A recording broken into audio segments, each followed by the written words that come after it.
We all woke up to the terrifying news today that Donald Trump ordered a military strike on Iran last night. And as planes were in the air and warships were in position, Donald Trump calls off the strike at the last minute.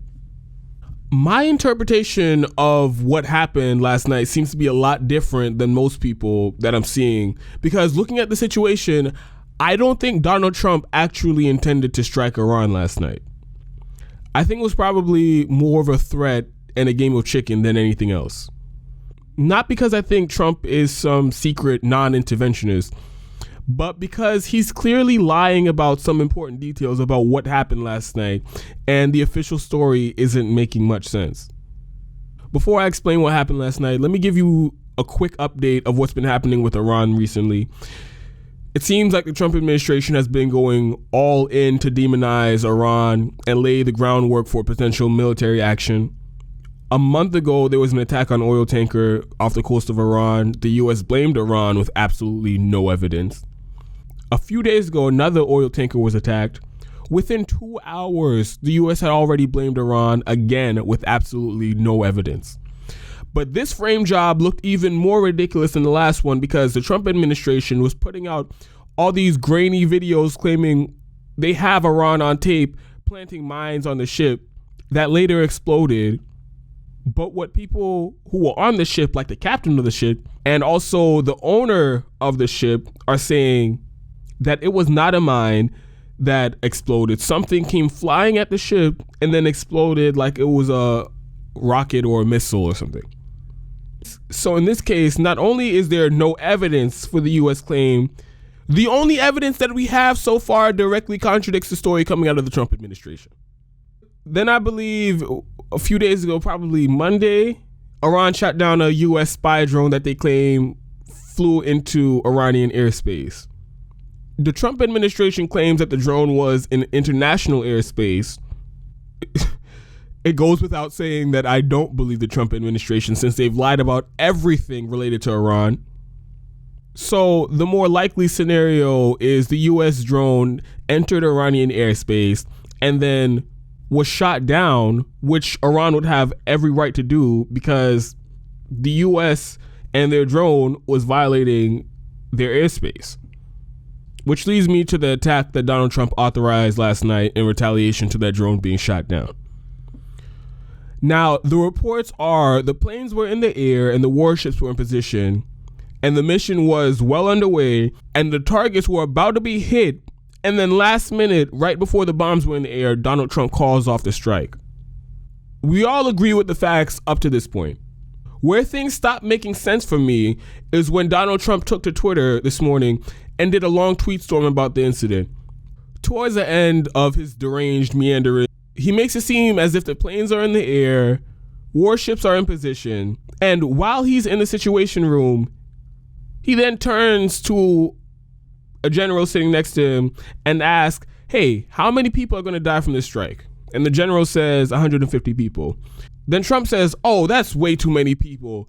A strike like that would not be a proportionate response to shooting down an unmanned drone. Two things immediately jumped out at me when I read that.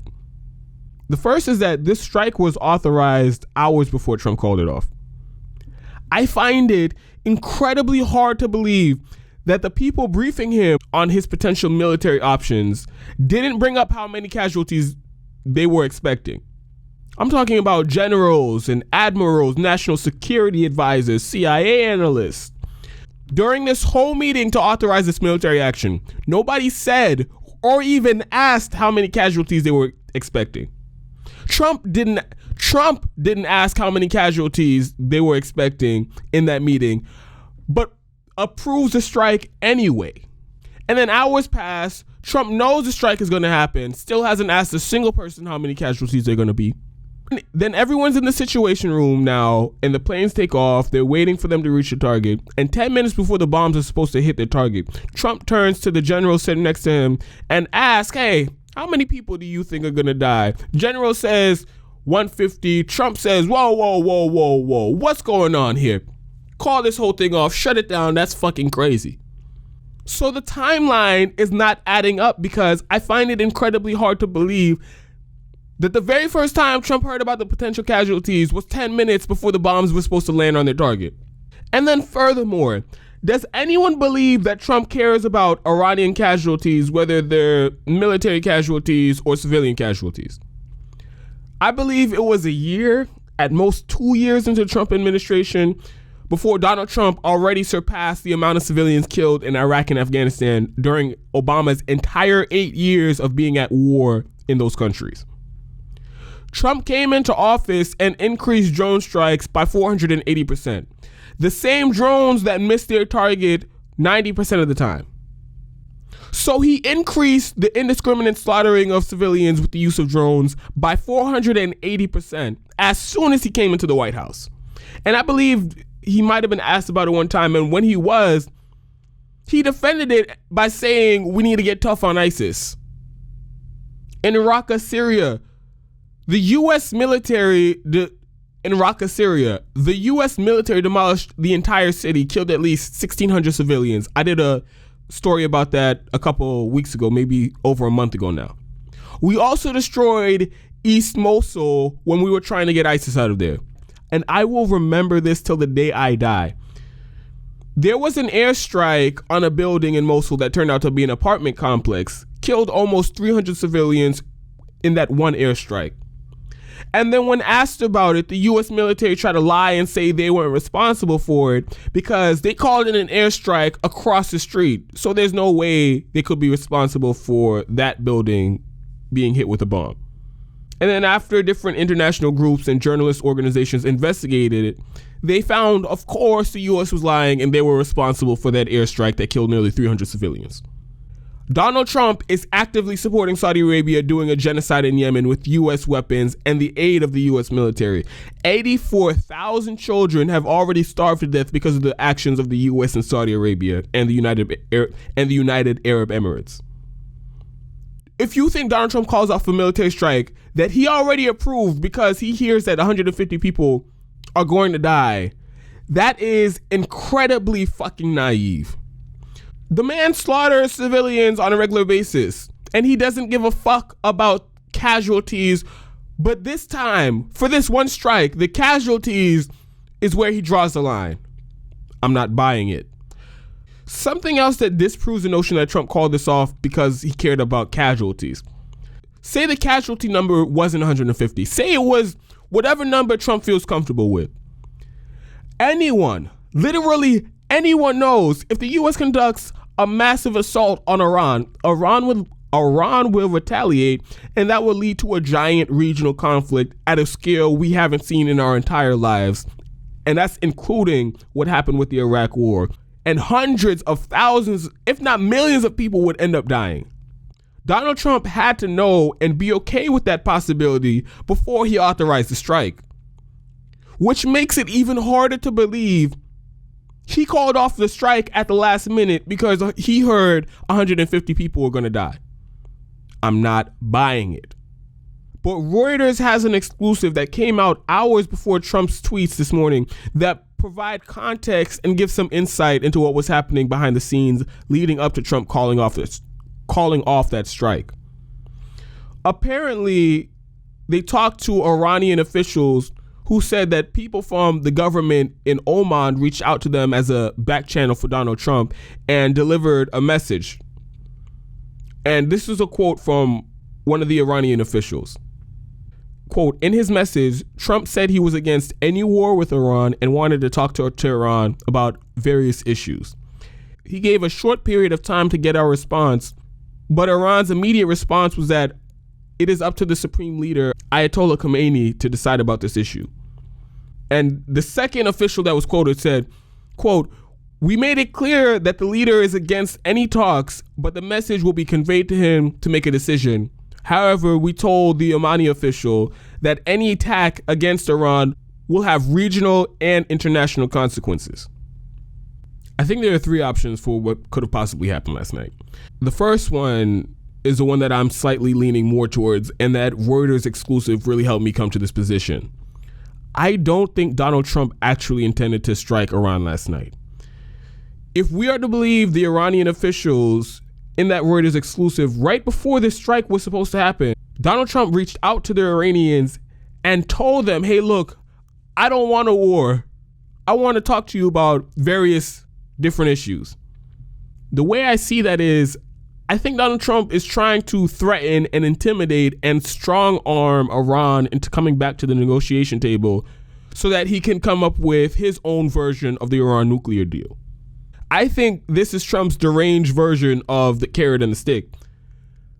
Now, I think it's incredibly stupid for a variety of different reasons. One, the deal Obama had was the best you're going to get. Two, that is an incredibly reckless way to try to get someone to negotiate with you because you can unintentionally spark World War III with a slight miscalculation.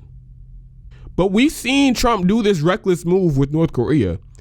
He was belligerent as all hell, threatening to destroy the entire country, threatening to nuke the country, threatening to assassinate Kim Jong-un. He moved a bunch of warships and submarines and U.S. troops to the Korean Peninsula as a threat that we were ready to go to war. And what ended up happening was we were at the brink of war, and then Trump decided to meet with Kim Jong-un and make a whole PR campaign out of it so he can look like the hero for negotiating some sort of deal with Kim Jong-un. I think it's likely that Trump's trying to do the same thing with Iran. But I want to be clear, regardless if Trump's intention is just to just get Iran to the negotiation table, I don't think any of his advisors are with him on that plan.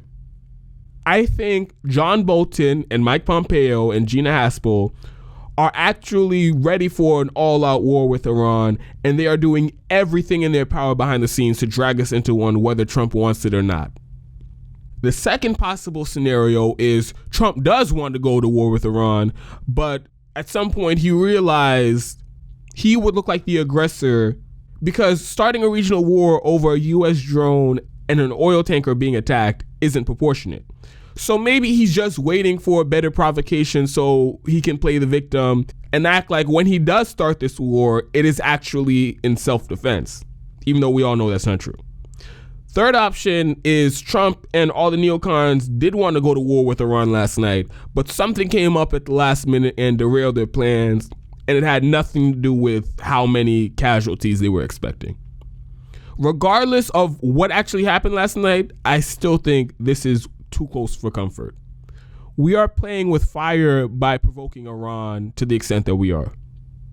I think the neocons that run the foreign policy in the Trump administration are masterful at lying and deceiving people and tricking us into war, and they want this war with Iran bad.